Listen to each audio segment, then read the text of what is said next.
Capítulo 48 Juramento do Poço, não.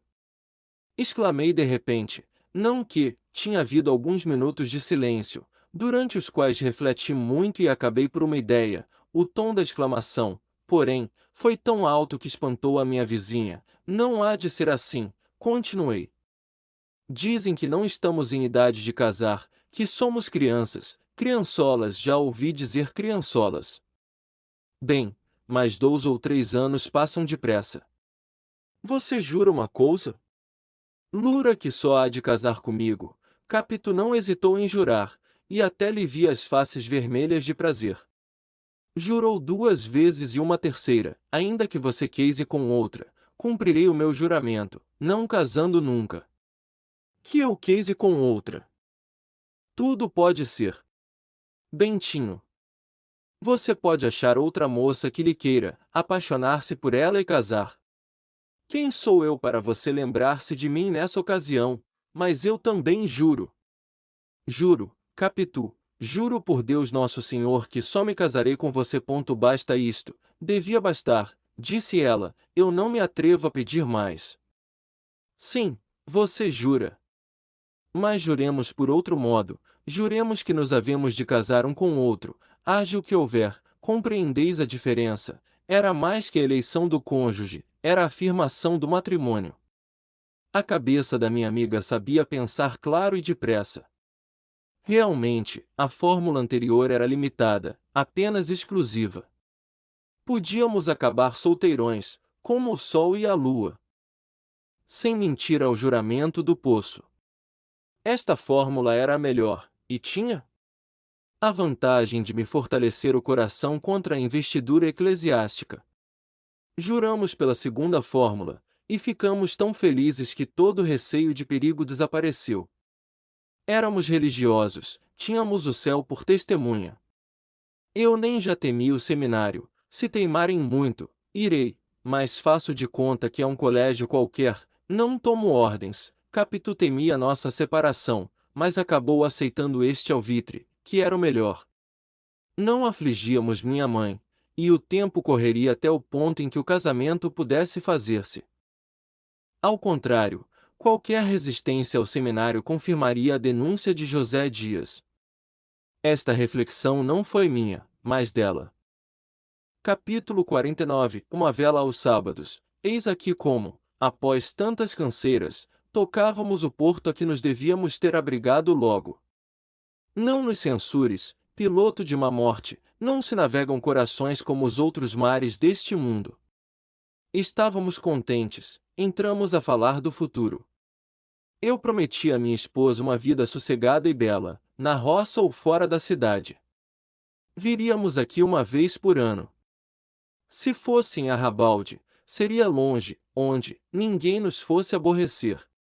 A casa, na minha opinião, não devia ser grande nem pequena, um meio-termo, plantei-lhe flores, escolhi móveis, uma sege e um oratório. Sim, havíamos de ter um oratório bonito, alto, de jacarandá, com a imagem de Nossa Senhora da Conceição. Demorei-me mais nisto que no resto, em parte porque éramos religiosos, em parte para compensar a batina que eu ia deitar às urtigas, mas ainda restava uma parte que atribuo ao intuito secreto e inconsciente de captar a proteção do céu. Havíamos de acender uma vela aos sábados. Capítulo 51 Meio termo. Meses depois fui para o seminário de S. José. Se eu pudesse contar as lágrimas que chorei na véspera e na manhã, somaria mais que todas as vertidas desde Adão e Eva.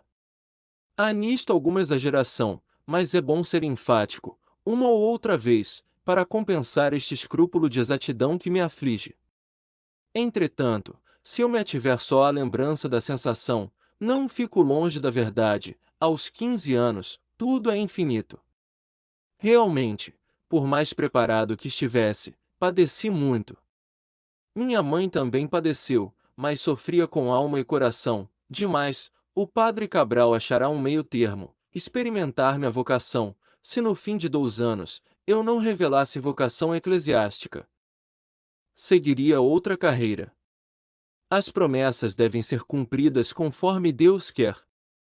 Suponha que Nosso Senhor nega disposição a seu filho, e que o costume do seminário não lhe dá o gosto que me concedeu a mim, é que a vontade divina é outra. A senhora não podia pôr em seu filho, antes de nascido, uma vocação que Nosso Senhor lhe recusou, era uma concessão do Padre. Dava a minha mãe um perdão antecipado, fazendo vir do credor a relevação da dívida. Os olhos dela brilharam, mas a boca disse que não. José Dias, não tendo alcançado ir comigo para a Europa, agarrou-se ao mais próximo, e apoiou ao alvitre do senhor protonotário, só lhe parecia que 1 ano era bastante. Estou certo, disse ele, piscando-me o olho, que dentro de 1 ano a vocação eclesiástica do nosso Bentinho se manifesta clara e decisiva. Há de ser um padre de mão cheia. Também, se não vier em 1 ano, e a mim, mais tarde, em particular, vá por 1 ano, 1 ano passa depressa. Se não sentir gosto nenhum, é que Deus não quer, como diz o padre, e nesse caso, meu amiguinho, o melhor remédio é a Europa. Capito deu-me igual conselho, quando minha mãe lhe anunciou a minha ida definitiva para o seminário: minha filha, você vai perder o seu companheiro de criança. Fez-lhe tão bem este tratamento de filha, era a primeira vez que minha mãe lhe dava, que nem teve tempo de ficar triste, beijou-lhe a mão, e disse-lhe que já sabia disso por mim mesmo. Em particular animou-me a suportar tudo com paciência. No fim de 1 ano as coisas estariam mudadas, e 1 ano andava depressa. Não foi ainda a nossa despedida, esta fez-se na véspera, por um modo que pede, capítulo especial. O que unicamente digo aqui é que, ao passo que nos prendíamos um ao outro, ela ia prendendo minha mãe, fez-se mais assídua e terna, vivia ao pé dela, com os olhos nela. Minha mãe era de natural simpático, e igualmente sensível, tanto se doía como se aprazia de qualquer coisa. Entrou a achar em Capitu uma porção de graças novas, de dotes finos e raros, deu-lhe um anel dos seus e algumas galanterias. Não consentiu em fotografar-se, como a pequena lhe pedia, para lhe dar um retrato, mas tinha uma miniatura, feita aos 25 anos, e, depois de algumas hesitações, resolveu dar-lhe. Os olhos de Capitu, quando recebeu o mimo, não se descrevem, não eram oblíquos, nem de ressaca, eram direitos, claros, lúcidos. Beijou o retrato com paixão, minha mãe fez-lhe a mesma coisa a ela. Tudo isto me lembra a nossa despedida. Capítulo 51. Entre luz e fusco, tudo há de ser breve como esse instante. Nem durou muito a nossa despedida, foi o mais que pôde, em casa dela, na sala de visitas, antes do acender das velas, aí é que nos despedimos de uma vez. Juramos novamente que havíamos de casar um com o outro, e não foi só o aperto de mão que selou o contrato, como no quintal, foi a conjunção das nossas bocas amorosas. Talvez risque isto na impressão, se até lá não pensar de outra maneira, se pensar. Fica. E desde já fica, porque, em verdade, é a nossa defesa. O que o mandamento divino quer é que não juremos em vão pelo santo nome de Deus. Eu não ia mentir ao seminário. Uma vez que levava um contrato feito no próprio cartório do céu. Quanto ao selo, Deus, como fez as mãos limpas, assim fez os lábios limpos, e a malícia está antes na tua cabeça perversa que na daquele casal de adolescentes. Ó! Minha doce companheira da meninice, eu era puro, e puro fiquei, e puro entrei na aula de S. José, a buscar de aparência a investidura sacerdotal, e antes dela a vocação. Mas a vocação eras tu, a investidura eras tu. Capítulo 52. O velho Pádua. Já agora conto também os adeuses do velho Pádua. Logo cedo veio à nossa casa.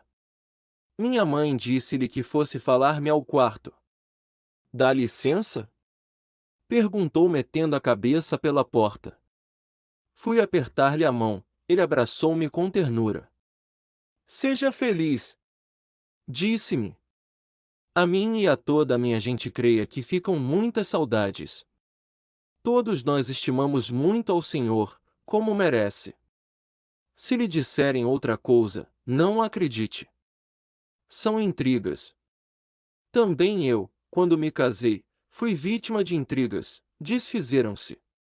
Deus é grande e descobre a verdade. Se algum dia perder sua mãe e seu tio, coisa que eu, por esta luz que me alumia, não desejo, porque são boas pessoas. Excelentes pessoas, e eu sou grato às finezas recebidas. Não, eu não sou como outros, certos parasitas, vindos de fora para a desunião das famílias, aduladores baixos. Não, eu sou de outra espécie, não vivo papando jantares nem morando em casa alheia. Enfim, são os mais felizes. Por que falará assim? Pensei. Naturalmente sabe que José Dias diz mal dele. Mas, como ia dizendo, se algum dia perder os seus parentes, pode contar com a nossa companhia. Não é suficiente em importância, mas a afeição é imensa, creia. Padre que seja, a nossa casa está às suas ordens. Quero só que me não esqueça, não esqueça o velho Pádua, suspirou e continuou. Não esqueça o seu velho Pádua, e, se tem algum trapinho que me deixe em lembrança, um caderno latino, qualquer coisa, um botão de colete, coisa que já lhe não preste para nada. O valor é a lembrança. Tive um sobressalto. Havia embrulhado em um papel um cacho dos meus cabelos, tão grandes e tão bonitos, cortados na véspera. A intenção era levá-los a Capitu, ao sair, mas tive ideia de dá-lo ao pai, a filha saberia tomá-lo e guardá-lo. Peguei do embrulho e dei-lhe. Aqui está, guarde. Um cachinho dos seus cabelos. Exclamou Pado abrindo e fechando o embrulho. Oh! Obrigado! Obrigado por mim e pela minha gente. Vou dá-lo à velha, para guardá-lo, ou à pequena, que é mais cuidadosa que a mãe. Que lindos que são! Como é que se corta uma beleza destas? Dê cá um abraço. Outro. Mais outro. Adeus. Tinha os olhos úmidos deveras, levava a cara dos desenganados, como quem empregou em um só bilhete todas as suas economias de esperanças, e vê sair branco o maldito número, um número tão bonito. Capítulo 53. A caminho. Fui para o seminário. Poupa-me as outras despedidas. Minha mãe apertava-me ao peito. Prima Justina suspirava.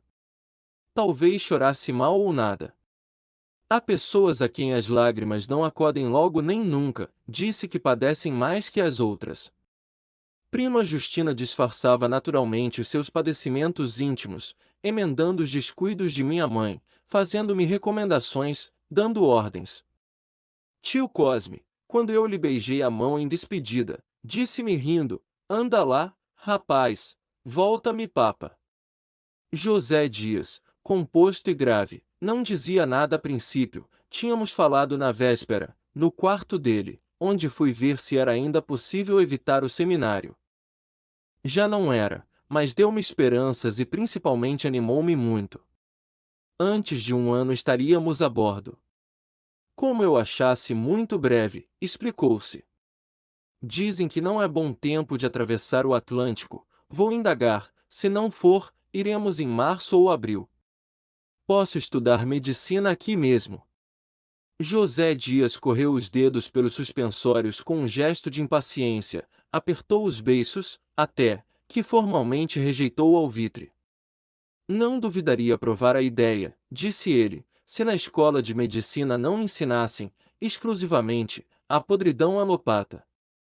A alopatia é o erro dos séculos, e vai morrer, é o assassinato, é a mentira, é a ilusão. Se lhe disserem que pode aprender na escola de medicina aquela parte da ciência comum a todos os sistemas. É verdade, a alopatia é erro na terapêutica. Fisiologia, anatomia, patologia, não são alopáticas nem homeopáticas, mas é melhor aprender logo tudo de uma vez, por livros e por língua de homens cultores da verdade, assim falará na véspera e no quarto.